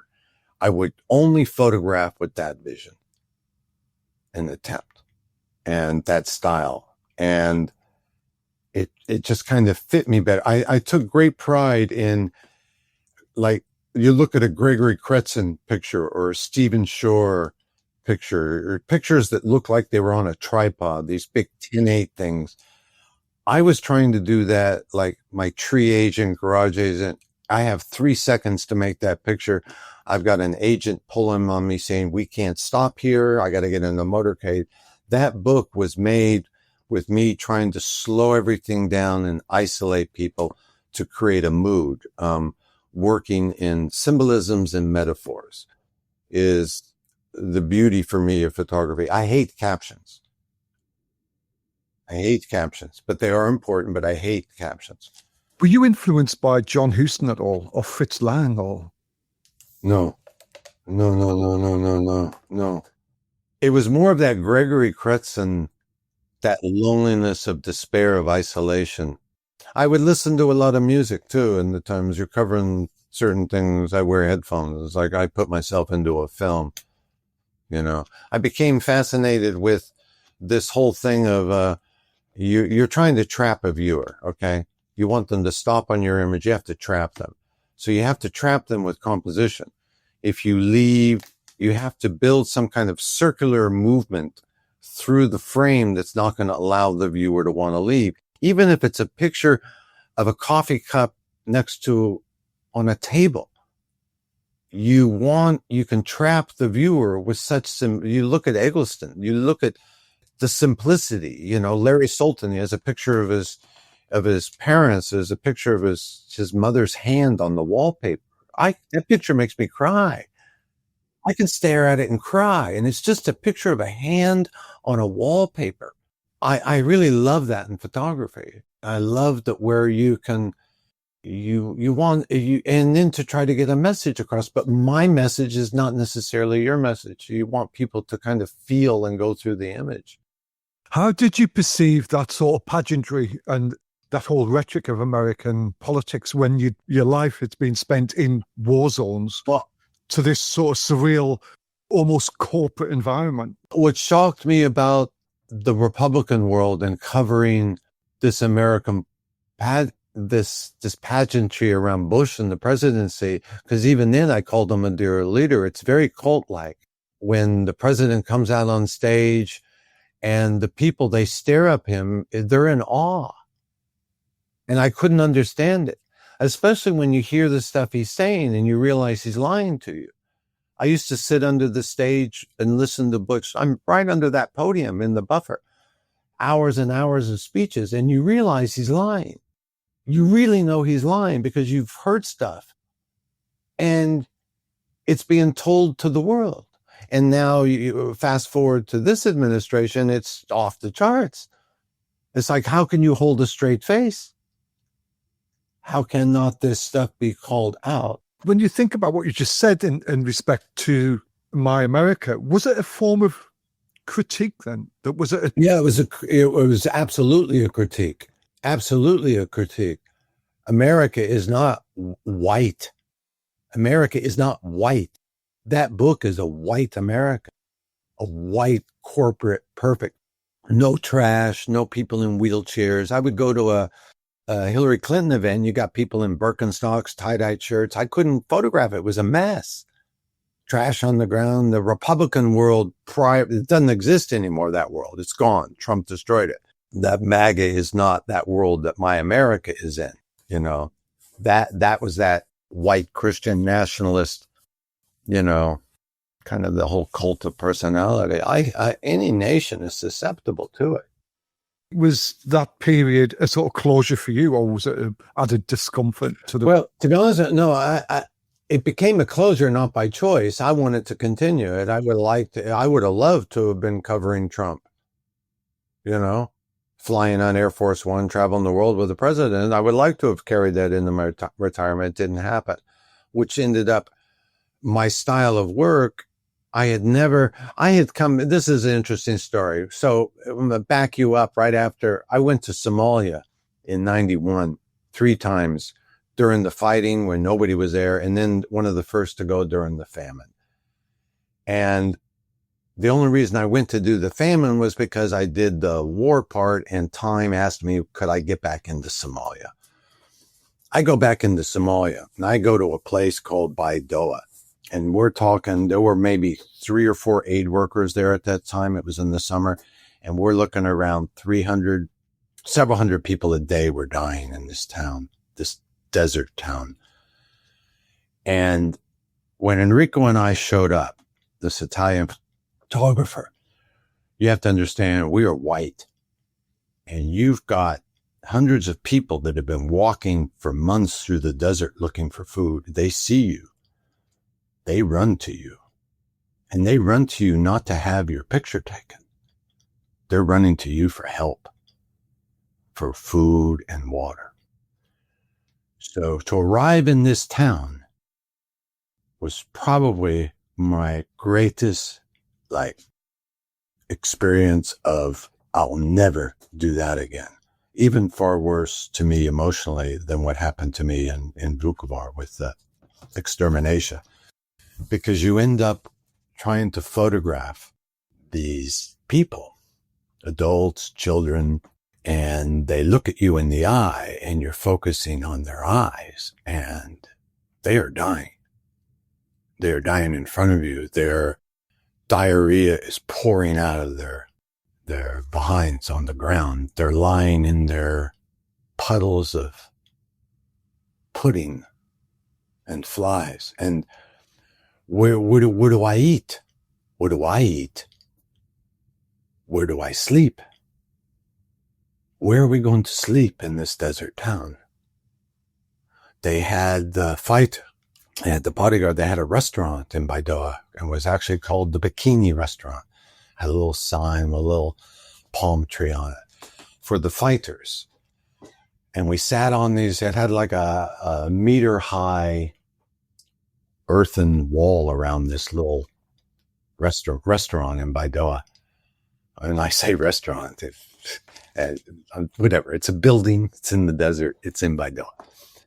We're sitting on these wooden tables and they bring out the food. They bring out pasta. The Somalis eat a lot of pasta because of their Italian heritage. But next to the wall, there's probably 30, 40 people staring. Some of them older, wrapped in the blanket, their children peering over the walls. Few of the children are inside the restaurant area around the tables. Now these are gunmen. They're eating. These guys all have their guns. And I couldn't eat the food because it was covered in flies. And the flies are on dead people. And the dead people are just outside there on the street. So my stomach got a little sick. And the gunmen, my bodyguards, they took my food and they ate it. And what they didn't finish, there was a young boy or girl, I don't even know the sex, that was on the ground next to me. It kind of looks like that famous picture of Jim's from Somalia, from Baidoa, that he did like a month later, of somebody crawling. I've got this kid next to me. Basically, the guy, he scraped the food onto the ground. And I watched this person eat the spaghetti out of the sand. And the whole group came up like scouring. I made it into my little hut where I was going to sleep, this little mud building room. I had a room in there with Enrico, and I had a little stove and I cooked myself some instant oatmeal. And in the morning, there was a crowd of people that sat outside my hut. When I say a crowd, I don't know, 10 or 15. In the morning, when I got up to go out, they were dead. They were dead. So here I'm waiting for the wheelbarrow guy, with a UNICEF wheelbarrow guy, to come up and collect the dead in the pile. Some of them are still alive, but they're dead. Their eyes are open. They're covered in flies. And then when I remember one point, I had this girl, she wouldn't let go of my pants. She would not let go of my pants. I couldn't walk. She had like a death grip on my pants. And I had to peel her fingers off my pants and walk away. And I never, ever, ever wanted to do that again. And I told time I would never photograph famine ever again. Never. There's other people that can go do that and go on television and win awards and document that, but it's not for me.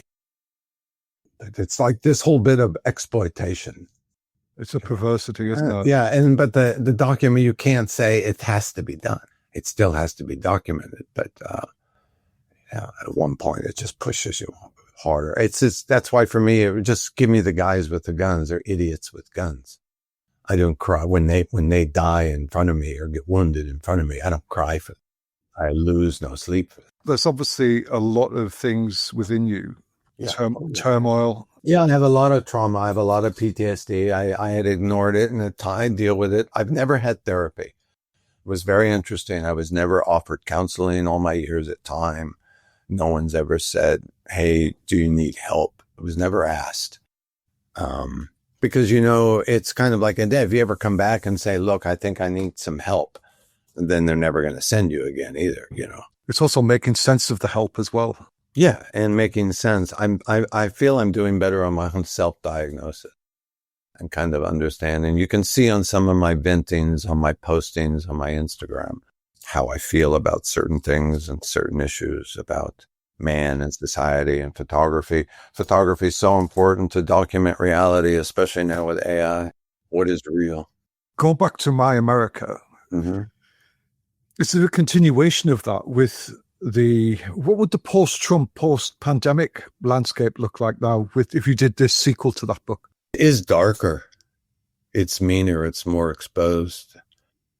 It's like if anybody wants to look, if you start with My America, just switch over and then go to Peter Van Atmel's book.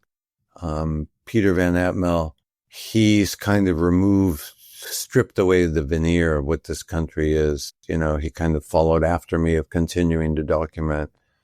But I feel that the fact that they reelected this man with all that was known about him, it really, to me, exposes who Americans truly are. And I'm ashamed of it. And I'm even estranged from pretty much all my family, my relatives. It comes down to that thing of lack of empathy. When I was like 10 or 11, I had a BB gun here in Florida. My friends, we went out shooting. And I had an incident where I ended up shooting a bird. My friends were shooting birds. I ended up standing over this bird. And these older kids I were with, they were very proud of me. They were jumping up and down that I hit it. They were kind of like celebrating the death of this bird. And I remember standing over this little blue bird and watching its wings flutter. And its eye looked at me. It just looked at me. And I had such pain of loss of life, but I couldn't express it because of my friends. I had to stay in this macho male dominant, I'm a killer. But I never got over that. I could never kill again. I could never kill anything. I don't own a gun. I have a hard time, even with insects, killing insects. I have to let them go. It becomes such a empathy of life, even gardening, even pulling weeds out of the ground and cutting trees. It's life. It causes me some pain. And what society has done, empathy is weakness. Empathy is weakness. We're taught that empathy is wrong. That's the problem. That to me is the key. Raise your children with utmost of empathy of others. I have empathy for Trump people. I have empathy for people I don't like. I have empathy for the killer that was next to me that took somebody's life, that how he ended up with such hatred that he could kill his neighbor. There's such hatred of others. Don't like fat people. Don't like trans people. Who cares? Who cares? Let everybody be, leave them alone, Whatever. That to me has become this kind of like deep sensitivity of myself. I have such a deep archive. You have no idea the amount of material I've had of how many dead children I've photographed, mutilated, And it just goes on, when Ukraine started, like everybody, I got to go. I couldn't tell my wife I was planning on going. I was going to buy a car in Poland and drive in. I was teaching some high school students up in New Orleans, and I had to delay a trip. And then one night, Mariupol happened, the hospital on CNN, and I couldn't believe it. There it was live on CNN. They're bringing out a dead baby and they're broadcasting it. Oh my God. Finally, they're going to shock people. There it is. And then after that comes on the TV is one of the Turnley brothers. I believe it was David. It could have been Peter. I think it was David with Anderson Cooper. And they're talking about his pictures. I got so violently ill that I actually went in the bathroom and threw up. I could not believe what was on TV, that they went from that to that. Some photographer talking about himself. It just disgusted me. And then that night, Zach, I laid to go to sleep, and I had the most horrific dream of my life. It was images of children that I stood over, but they were alive, and they were coming at me, screaming. And I immediately woke up, and I didn't sleep for 2 days. My wife, she told me to check into a hospital. It was that bad. And I had to question myself, why? Why was I going to go back to Ukraine to photograph another dead child? So yeah, it's been hard. It's, I realize, and the message in the dream, what they were yelling at me is I did nothing. I did nothing with their pictures. I left them alone in a box under a bed, never to be seen by anybody. The horror and tragedy that was brought upon them, that mutilated their faces and snuffed them out. It was this horrid dream, and I couldn't go back to sleep because I didn't want to see them again. It was so real. And the ironic thing is I was working with high school kids in a cemetery making a vampire movie, and me being the consultant. So the imagery I was having to deal with was just mind-boggling. So in the end, I didn't go to, and I've kind of settled here into my life and getting this. I want to create this living archive. I'm supposed to be recording this audio because AI understands when I'm crying. AI understands when I'm hurt. It can feel it. It can feel my emotion. Have you ever thought of permanently deleting all them legs? No, that would hurt me more to delete them, because to me, they're a true document of man, of what he does to his own people. So it's like now with this Yugoslavia, I've developed a system where I'm going to scan everything. I'm going to scan 50, 60,000 images, because now I have AI that can help me assemble it. It can identify every boy, it can even identify things that caused me trauma. How was I going to catalog these images? Well, it's now kind of simple in the sense of you link the audio and the text together. It's, whatever. I'm developing something and working on something to make this all accessible. It's also why I don't have a website. I pulled off my website. There's not a platform with your journey on. No, I've pulled it all off because I realized it wasn't right. I've also have not done anything new on Instagram that has not already been seen, because I realize that I'm releasing it kind of in the wrong way. I'm actually doing these. I have around 13 different archive books I'm trying to design that I want to have published. These catalog books. That's a fair shot. Yeah. I was devastated that there isn't anywhere really to celebrate you, because it's fragmented everywhere. The only place that my work is on my Instagram. Yeah, exactly what you're saying. Yeah, and I think what you're saying is absolutely right. You need to get it lumped all in one place. Yeah, and the problem is it was like, I don't want to, it's like Gilles Perez. I don't know if you've seen his new book on Northern Ireland or had a chance to sit down and flip through it. It's the most stunning book I've ever seen. And it's just this anthropological study of that time period. It's brilliant, brilliantly done. And I realized that, yeah, I don't need to be showing all this stuff that I've done. Like I've said, I've scanned so much stuff, and I could be uploading something new and creative 5 times a day, if I want, but I just don't want it. I am trying to redesign our website, but it's difficult for me because I straddle war, politics, fashion, kind of like celebrity, and it's hard. How do you put that all in a design? Well, would you start at the present and work backwards, maybe? No, not even, because the thing is, for me, I'm not looking for work. I'm not a website. It depends on what's the purpose of a website. It's not like I'm having a website so I'm going to get work. No, but I think there's a lot of things you could speak about on that website, because I want to know. Yeah. I'm sure lots of people want to know. You've had one incredible journey, mate. The more into the thing is, Zach, I think more important for me would actually have almost like a YouTube channel that's my channel that deals with history and photography, this overlapping. And I could have episodes on so many things, so many different regions.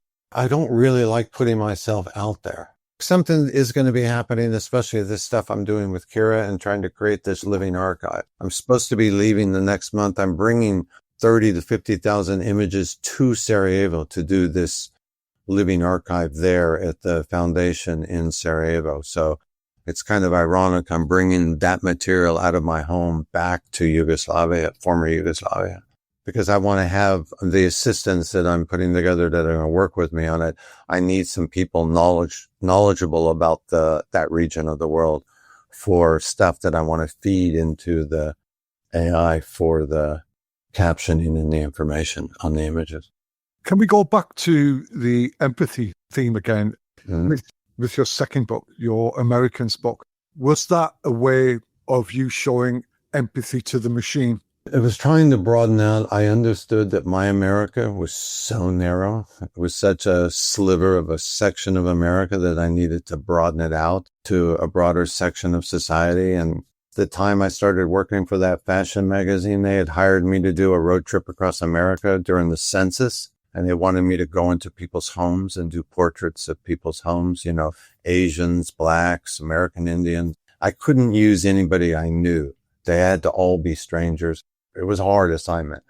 So some of that is based on there. I made a lot of road trips. And to me, I felt the country was in a state of depression. It was the end of the 2 wars, were still going on. And the crash in 2008, 2009, the unemployment, and the country was depressed. It was in a depression. And I wanted to kind of pick up on that fear. If I saw a kid on the street and he was playing with a ball and smiling, I wouldn't take his picture. But if I saw him sitting on the street with his hands in his face, I would take his picture. So I'm editorializing, I'm deciding how I'm going to photograph to convey a certain mood. And it was more a mood about depression in my mind, that they had so kindly, blindly believed their dear leader about weapons of mass destruction and everything.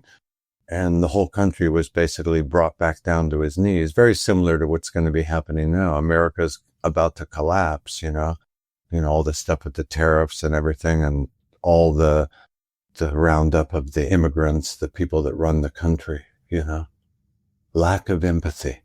I found it very reminiscent of Paul Fusco's funeral train. Yes. Just reminded me of... I shot out of the car window. Yeah, they're mourning, and you're almost sort of doing the same thing in a sense with saying they're in a...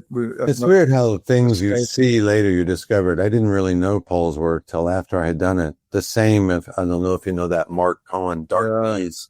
I had never seen that work, and I saw it. It's like, oh my God. We had the same vision. It's like, I'm copying him, but how can, it's like, it's just like it's kind of like a way of seeing. It's that whole bit when you photograph that whole bit. I left that off, that bit about composition and trapping the viewer.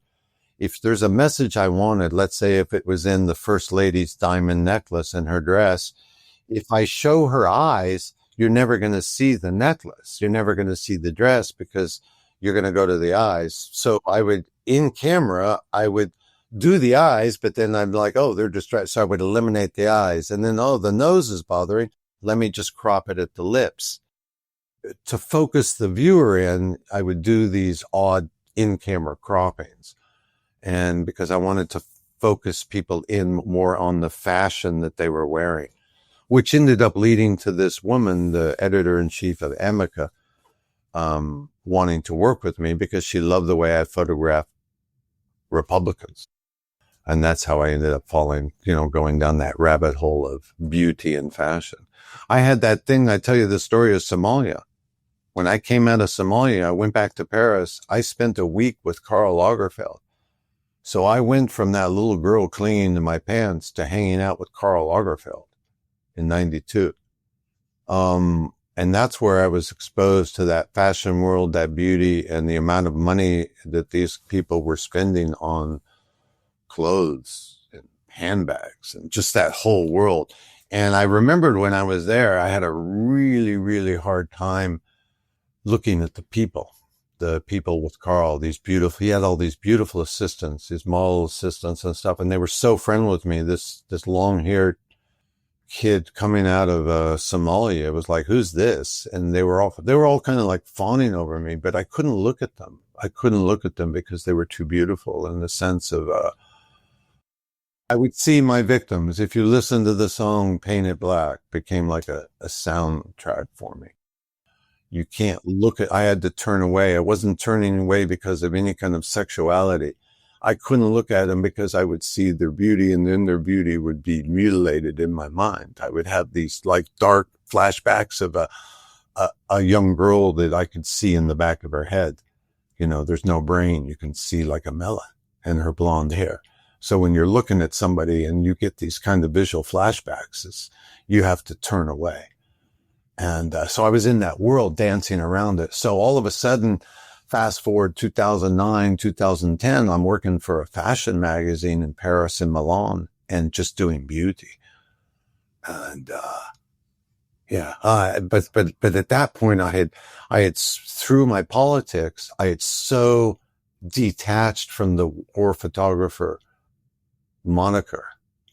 I didn't even want, even when we were going to be in Vanity Fair, they had to do a group photograph and I was in a suit and they didn't want me in a suit. They wanted me in like photojournalist clothes. And I said, no, this is what I wear to work. I cover the White House and I refused to change. If you see that photo, I'm in a suit. I didn't want to be in they brought me all these scarves and safari clothing to put on. I'm not going to wear any of that. Whatever. I kind of disturbed the photograph. I look at it now. But I wanted to run away. I didn't want to rely on, I'm a war photographer. And if I'm going to do politics, I want to do it well. And if I'm going to do fashion, I want to try to do it well and not try to rely on the fact that I'm a war photographer. What enabled me to penetrate this whole like celebrity and fashion world was the fact that I had photographed presidents and world leaders. They would see that. And, and the war photographer thing was just more of kind of like a side note to them. It's in a completely other world than those people. They don't really pay attention to that stuff. You are quite a top drawer fashion photographer though. If I'm allowed to the problem is with that, a lot of times you're not allowed to do what you kind of want to do, if you're not given the creativity. And the problem is with fashion, I to be honest with you, I wish I was still doing it. But the problem is you have to do it well, you have to invest so much of your own money because if you're working for Vogue's or Elle or any of these fashion magazines, your day rate is just a standard day rate, 500 euro, whatever it is. That's it. And they expect you to pay for everything else, And with fashion, you have to, if you have 10 selects, you better have 10 different outfits. You can't have 10 selects of the same outfit. So it makes it you can't just get your friend to go out and photograph. If you do, boy, what I found hard is you make a beautiful image in this beautiful outfit. That's done. Take it off, because you can't make another masterpiece with that same image, that same outfit. And then they're not going to want it. They're going to want another masterpiece, but it better have some other clothes on. So it's not as easy as you want, in the sense of to style it properly. And also with me, I'm also trying to deliver a message in the photography. Again, it has to have some kind of message in what I'm trying to do with the images, even when especially if it's fashion. I just don't want to do pictures of people just wearing clothes. I want to have some kind of message. Where I live here, there's Scientology's headquarters in Clearwater, Florida. And it's like this weird town. I'm dying to do a project in there with some actors to create some scene, but a scene with a message. Do you enjoy that real ownership of the composition? Yeah, I have problems sometimes with clients that end up not working with me again, because I don't do well with doing something that I don't really like or want to have my name on it, and trying, battling with somebody. No, I'm going to do it this way. It's like, I'm not the best at that. This might sound like a crazy question, but you've made a lot of films. You're going back to when you were talking about your flashbacks and your dreams, the turmoil in the head. Is your filmmaking and the way you've been shift lensing, the way you've been playing with frames per second, there's a weird, abstract, surreal element to these videos. Is that a way of you processing these dreams and the way you see the world in your head? It's trying to slow everything down so you can observe it almost like into a film. I want you to there's so much visual stuff going on. And it's even initially when I first started playing around with the video in 2006, I did this thing called the Dear Leader. It was a little Sanyo. I liked moving images, but there's something about, I just want to analyze the frame. I want to think about what's going on there. I want to see this person walking down the street. So in the essence, I'm just trying to slow down the mind to observe, especially when you're working with that phantom camera or high-speed cameras. You're looking at time just before you've captured time, meaning a single photograph, you stop time. It's like the cover of a book. You stop time, where the pages, all that flip through a book in your hand, all those other pages are all those other time dimensions. And when I say time dimension, I'm just talking frames per second. Humans see somewhere, 24 to 50 frames per second. I don't know what it is, but that's what we see at. And when you start working in these other frame rates, especially in the thousands of frames per second, you realize that the reality is something that we can't see. Just because we're seeing it as things, there are things that are at other frame rates that we can't see. Infinity in either other direction. So you start to pay a lot more attention to trees and the sounds. Also, if you record the audio at that same frame rate, if you record 1,000 frames per second at audio, your 2-second audio clip is now a 5-minute audio file. But there is sound there, and that sound is saying something. It's just not at the wavelength or the frequency that we listen to it. So you start to understand when you record these extreme sounds at different levels, you hear things. It's like the trees are talking.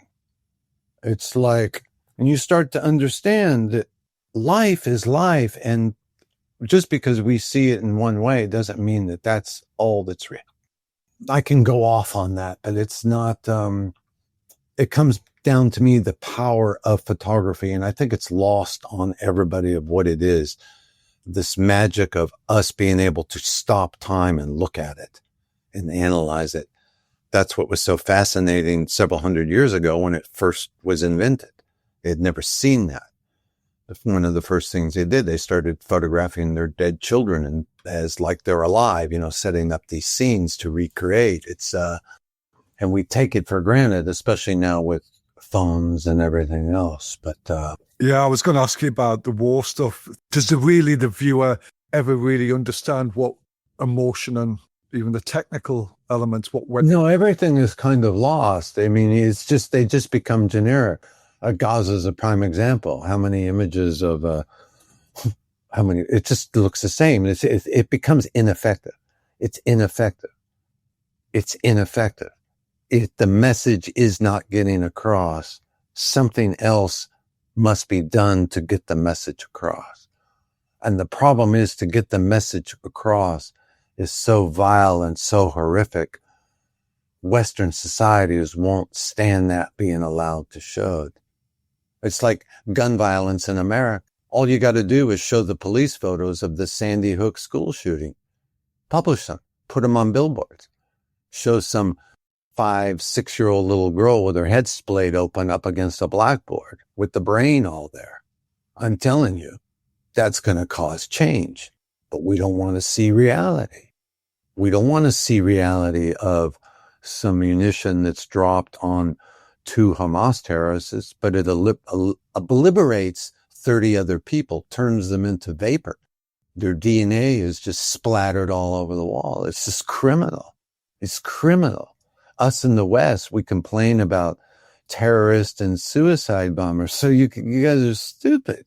Stupid. So what? They came in on walked in with a suicide vest and blew themselves on a bus. So what? We sit in MacDill Air Force Base in an air-conditioned room flying some Reaper drone that's going to rip you and your family apart. And then we go to dinner and play with our kids. So the moralities, so yeah. Empathy for the suicide terrorist, come on. We've pushed these people to the edge. What takes a Palestinian to get on a hang glider, fly over a fence, and go start massacring children and other civilians? What pushed that man to that level of insanity? He's going to die. But such hatred. He's lost all empathy for the Jewish people. He has no empathy. The Palestinians aren't teaching empathy to their children because they can't teach them empathy. That's the problem. It's criminal. I saw it in all these Operation Just Cause, all this Restore Hope, all the way we name our military operations, When I embed myself with these soldiers, they're not liberators. They're not liberators. They're conquerors. They're taking out lives. They kill 1,000 to save 1. They kill 10,000 to save 100. It's not morally right. There's another way to get rid of Saddam Hussein. There's a much easier way to get Saddam Hussein. And they know how to do it. It's called money. You just pay them. Whatever. I look at my pictures and I get so disgusted. I just get so disgusted about this continuation of and like Ukrainian. I'm all Ukrainian. Defend yourselves. Ukrainians are defending us all from pure evil. You live in that Russian empire. Finally Armenia and Azerbaijan are finally breaking away from that nightmare. So to me, I'm not saying men should not fight. Ukrainians are not idiots with guns. Ukrainians are defending us all. So I need to be clear on that.